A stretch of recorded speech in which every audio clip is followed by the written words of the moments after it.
bertemu lagi dengan saya Rian Oktariana Firmansyah.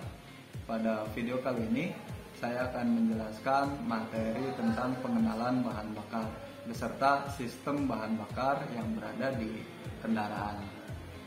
Nah, penyampaian materi kali ini akan dimulai dengan pengertian bahan bakar, klasifikasi bahan bakar, pengolahan bahan bakar, dan hasil-hasilnya ya. Nanti akan digunakan di apa saja. Terus setelah itu akan pengenalan juga sistem-sistem bahan bakar yang digunakan pada kendaraan. Di antaranya sistem bahan bakar sepeda motor ya, konvensional dan VGM-FI. Terus yang kedua adalah sistem bahan bakar yang diterapkan pada mesin bensin. Terus yang ketiga adalah sistem bahan bakar yang diterapkan pada mesin diesel. Oke, itu saja yang akan saya sampaikan. Langsung aja kita mulai materinya. Materi yang akan saya sampaikan yaitu pengenalan bahan bakar dan sistem bahan bakar pada kendaraan.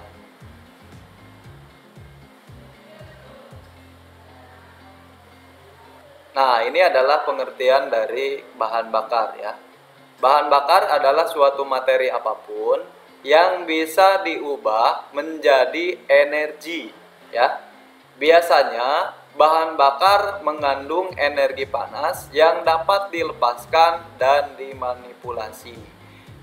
Maksudnya dimanipulasi itu contoh misalkan di kendaraan ya, dimanipulasi dengan cara pembakaran internal untuk menghasilkan tenaga ya, yang akan disalurkan ke roda-roda sehingga bisa digunakan sebagai alat transportasi.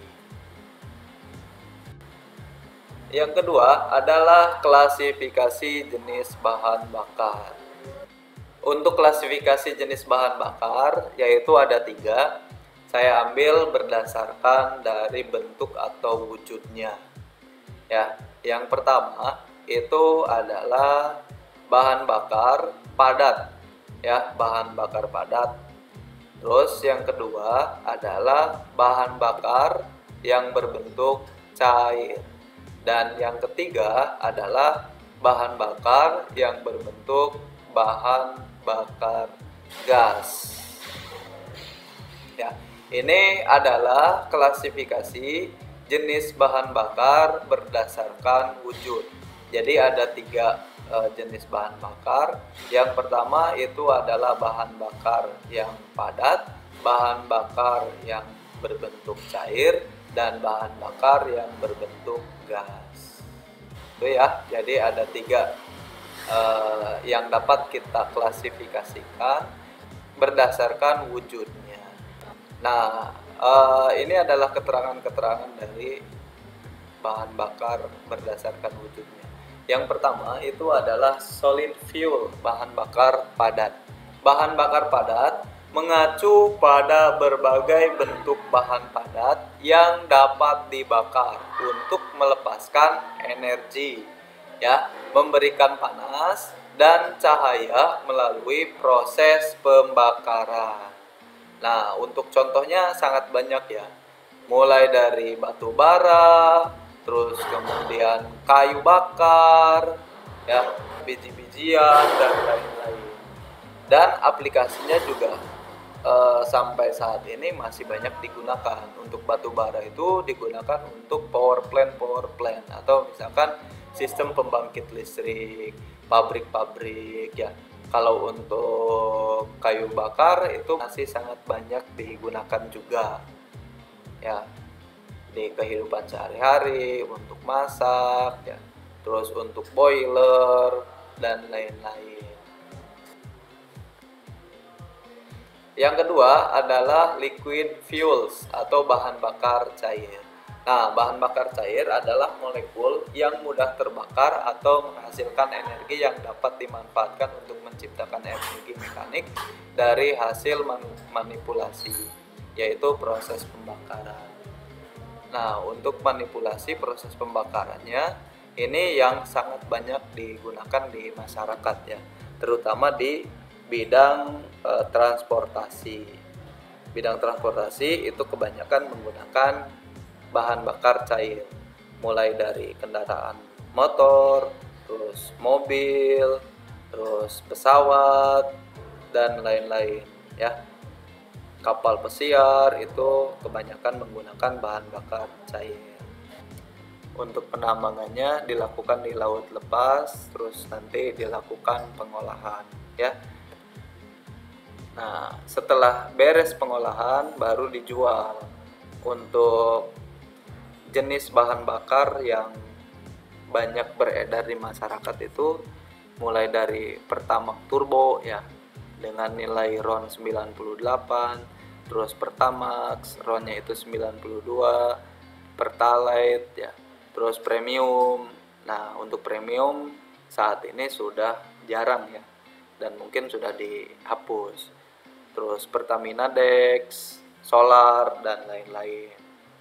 Selain itu ada kerosin ya atau minyak tanah. Saat ini kerosin itu sudah tidak diproduksi lagi ya, karena ongkos produksinya itu lebih mahal daripada harga jualnya, sehingga ini sudah tidak diberlakukan. Yang ketiga adalah gaseous fuels ya, yaitu bahan bakar yang berbentuk gas.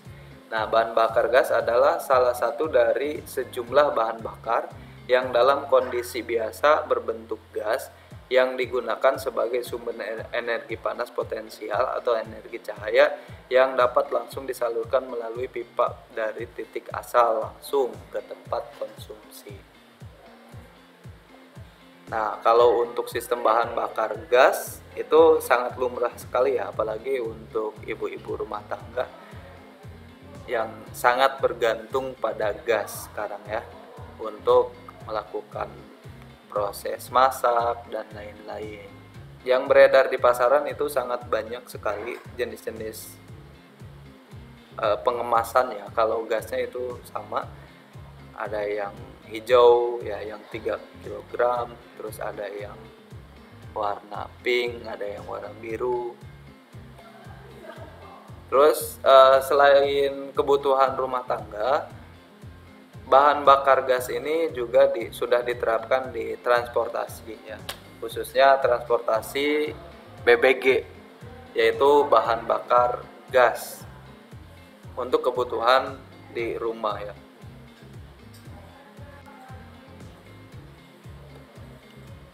Selanjutnya adalah pengolahan dari bahan bakar.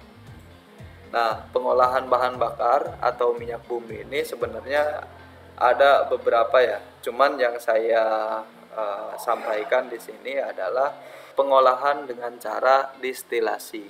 Nah, untuk proses distilasi ini yaitu proses pemisahan minyak bumi dengan cara pemanasan ya. Jadi dengan cara dipanaskan, setelah itu menghasilkan beberapa fraksi. Nanti dialirkan sesuai dengan tingkat panasnya atau tingkat derajatnya ya, yang sesuai dengan titik didihnya.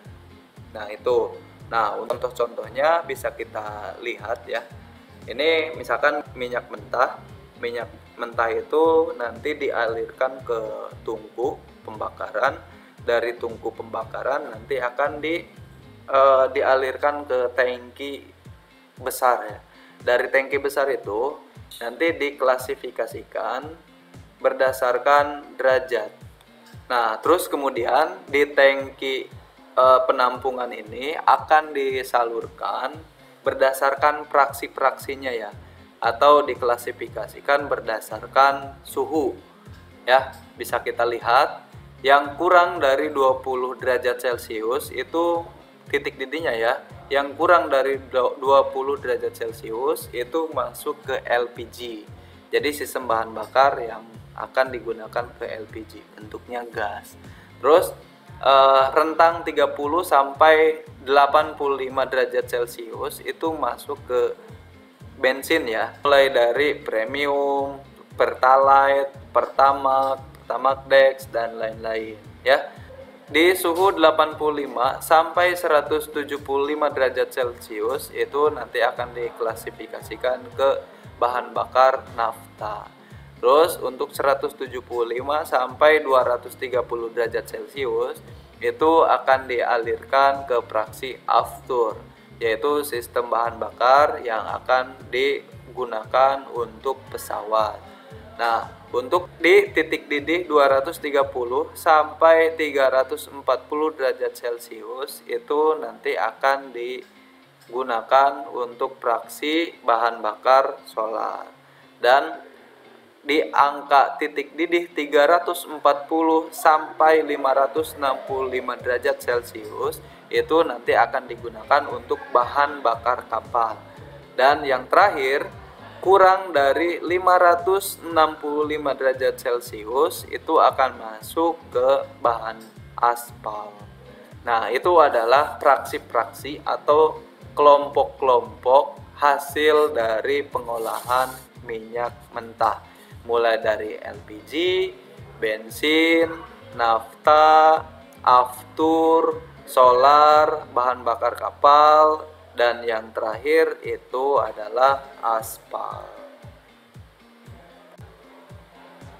Nah, itu adalah pengenalan bahan bakar ya. Dan sekarang kita mulai pengenalan di sistem bahan bakar kendaraan. Nah, di sistem bahan bakar kendaraan ini itu terdapat beberapa sistem. Intinya fungsi dari sistem bahan bakar ini ya untuk mensuplai kebutuhan bahan bakar pada ruang pembakaran mesin ya. Coba kita lihat ada apa saja. Yang pertama itu adalah sistem bahan bakar tipe konvensional dan PGM-FI ya pada kendaraan sepeda motor. Jadi nanti yang akan kita bahas itu adalah sistem bahan bakar konvensional ya. Konvensional itu ke karburator ya. Nah, dari karburator ini juga terdapat beberapa tipe, mulai dari yang konvensional, terus yang vakum dan lain-lain. Selain dari sistem bahan bakar konvensional, di motor ada PGM-FI. Nah, yang sistem injection ya. Yang kedua adalah sistem bahan bakar untuk mesin mobil bensin ya.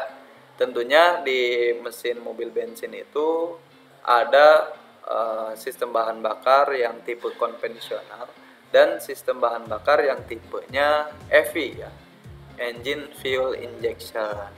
Yang konvensional itu adalah yang sistem karburator. Kalau yang EV itu sistem injektor ya, yang sudah diinjeksikan dan menggunakan ECU, engine control unit. Oke. Terus yang ketiga adalah sistem bahan bakar mesin mobil diesel. Kalau diesel sebenarnya yang konvensional itu sudah sistem injection ya. Cuman injectionnya itu dengan cara mekanik ya. Dan untuk common rail itu sudah dikontrol menggunakan ECU. Jadi sama-sama injection, cuman beda pengontrolannya saja. Dan yang terakhir itu adalah sistem bahan bakar gas ya, yang disebut dengan BBG dan hibrid. Oke, itu saja sistem bahan bakar kendaraan yang akan kita bahas pada pertemuan-pertemuan selanjutnya. Mulai dari sistem bahan bakar sepeda motor konvensional dan PGM-FI, sistem bahan bakar mesin mobil bensin konvensional dan EV, sistem bahan bakar mesin bensin diesel yang konvensional dan common rail, dan sistem bahan bakar gas dan hibrid. Oke, beres ya.